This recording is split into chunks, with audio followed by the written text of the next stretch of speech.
My name is Sophie Williams. I didn't anticipate this kind of thing. I believed that my life was ideal. I believed he would be with me forever. But one rainy night, everything was different. The evening in New York was chilly. As I sat at the window, I observed the raindrops striking the glass. The city lights were stunning, resembling stars that had fallen to the ground. As I waited for my husband Ryan to get home, I held a cup of hot tea. 3 years had passed since our marriage. Ryan was pleasant, tall, and good-looking. He managed marketing for a large corporation. I can still clearly recall the moment he proposed to me on a California beach while a red rose and soothing music were playing on his phone. He claimed that I was everything to him, his dream. I believed that, at 25, I was leading the ideal life for a girl, a devoted husband, a comfortable apartment in Manhattan, and a small bakery that I had opened the previous year. I felt happy, or at least I thought so. However, something felt different for the last few months. Ryan was more likely to arrive home late. "It's just work,"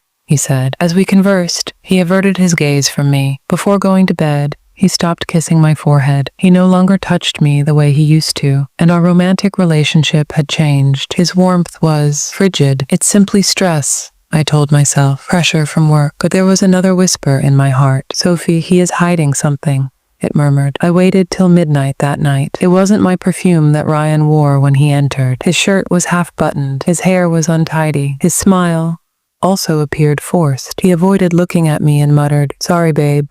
The meeting was delayed." I gave a nod. I had no desire to fight. However, my chest felt heavy on the inside. I went to the bedroom after him. After a brief shower, he got into bed. He closed his eyes, and I stared at him. "Are you seeing someone else?" I wanted to know. However, I said nothing. I pretended to sleep as I lay next to him. I had a loud heart. I wanted to think that he was in love. However, something was shattering inside of me. 2 weeks later, he continued to behave strangely. He carried his phone with him everywhere, even into the restroom. It was the first time he did that. He never exchanged messages with me, but he laughed at them. He started wearing different clothing. I eventually lost my patience. I picked up his phone when he was taking a shower. My hands moved before I could stop them. Even though I knew it was wrong, I opened his texts with trembling fingers, and there it was, a note from Sabrina. "Baby, last night was incredible. I already miss your touch." I halted, breathing. I read on.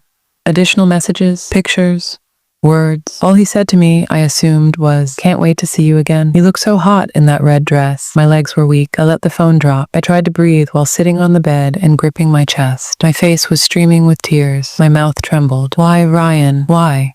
I muttered. I pretended to be normal that night. I grinned. Dinner was prepared by me. Nothing caught his attention. For the first time in months, I made love to him at night. Like before, he touched me. He had warm hands. His mouth was gentle. I wanted to think that it was true. I knew it was a lie, but nevertheless. I then lay next to him and felt his breath on my neck. I thought, as I gazed at the ceiling, how is it possible for someone to love 2 women simultaneously? I chose to follow him the following day. He mentioned that at 6 p.m., he had a meeting. I awaited his departure. After that, I followed his car in a cab. I knotted my hair and wore a black coat. He took a car to a Brooklyn motel. I saw him enter. He was grinning. After a few minutes, a woman approached him wearing a crimson dress. She gave him a cheek kiss. Sabrina was the one. In his communications, I had seen a picture of her. Together, they entered. My entire world seemed to have fallen apart. I refrained from crying. I remained motionless, frozen. I wondered what I had done to deserve this as I gazed at the motel door. I offered him my body,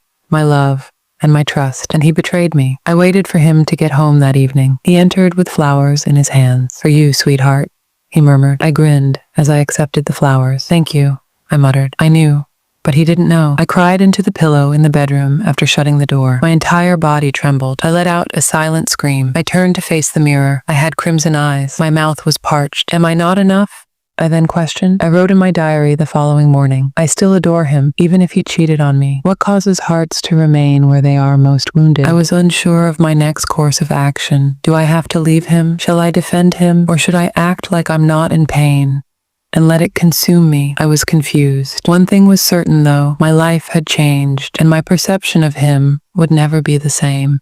It was chilly in the morning. Singing as if nothing was wrong, Ryan was in the shower, but something wasn't right inside of me. My heart was gushing blood. My hands were shaking while I made coffee. I made an effort to remain composed. However, every drink brought back memories of the hotel, the red dress, the kiss, and the lies. Grinning, he left the restroom wearing a towel. "This morning, you look stunning," he remarked, planting a kiss on my cheek. Now that kiss was poison. "Thank you," I muttered. I felt like screaming. I wanted to hit him with the coffee, but I said nothing because I had something planned. I required clarification. I needed to hear it directly from him. I invited him to join me for dinner at my house that night. I remarked, "I miss our time together." He agreed, grinning. I prepared grilled fish with garlic butter, his favorite dish. I wore the same delicate red dress I wore on our honeymoon. I applied a mild scent. He used to enjoy the way I combed my hair. He was taken aback when he entered. "Whoa," he exclaimed. "You look fantastic." Grinning, I took a seat at the table. We conversed. We chuckled. I pretended to be the ideal wife. Inside, though, I was keeping track of the minutes, awaiting the ideal moment. We went to the couch after supper. He filled us with wine. Leaning in, he planted a kiss on my lips. I gave him permission. My waist was slowly touched by his hand. "Baby, I missed you," he whispered. I used to feel warm when I heard the phrase, baby. It felt filthy now. I gradually withdrew. "Ryan," I murmured, "are you in love with me?" He seemed taken aback. "I certainly do." "So why are you having an affair with another woman?" He stopped. His grin vanished. His gaze expanded. He dropped his hand from my waist. "What are you talking about exactly?" I got to my feet. I had trembling hands. "I noticed the messages. I went to the hotel with you. I caught sight of her. The dress in red. The kiss. Everything. Quiet." He appeared to have been struck in the face. "Sophie, I can tell you." "No, now don't tell me lies," I said. "Just be honest with me." "Why?" He cast his gaze downward. Then he said something. This was not anything I had intended. I have no idea how it began. It was simply a work-related incident. When I was under stress, she was there. She made me feel good. I swear I didn't mean to fall into it. I chuckled, but it was devoid of joy. "You felt good? How about me? I was waiting here. I adored you. I trusted you. How do I feel?" He raised his head. He had crimson eyes. "I apologize, Sophie. I made a mistake. I am certain that I did. I still adore you, though. I still love you." "Why did you touch her then? Give her a kiss? Have sex with her?" I yelled. He didn't respond. Because what he broke could not be repaired by any solution. I locked the door after entering the bedroom. He rapped. "Please, Sophie, go ahead and open the door. Speak with me." However, I said nothing. All night long, I sobbed. Tears had drenched my pillow. I felt like I was fading away as I embraced my knees. He had departed for work the following morning. Sitting by myself on the couch, I gazed at our wedding picture. I thought back to the day he promised to never harm me. That assurance suddenly seemed absurd. I only brought a few clothes, my journal, and my suffering in my little bag. I visited the residence of my friend Mia. She gave me a sisterly hug. She said, "You are welcome to remain here for as long as you like.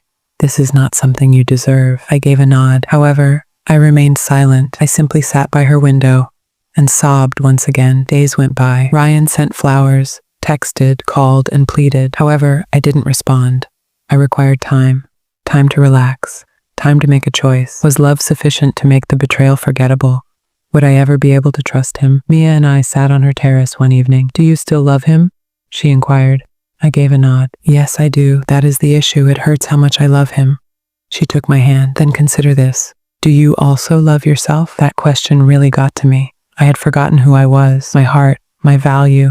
I was constantly striving to be the ideal wife, the lovely girl, the one that is tolerant. But what about the girl who deserved to be honest inside of me? I met Ryan at a peaceful cafe the following day. He appeared worn out, sad, guilty.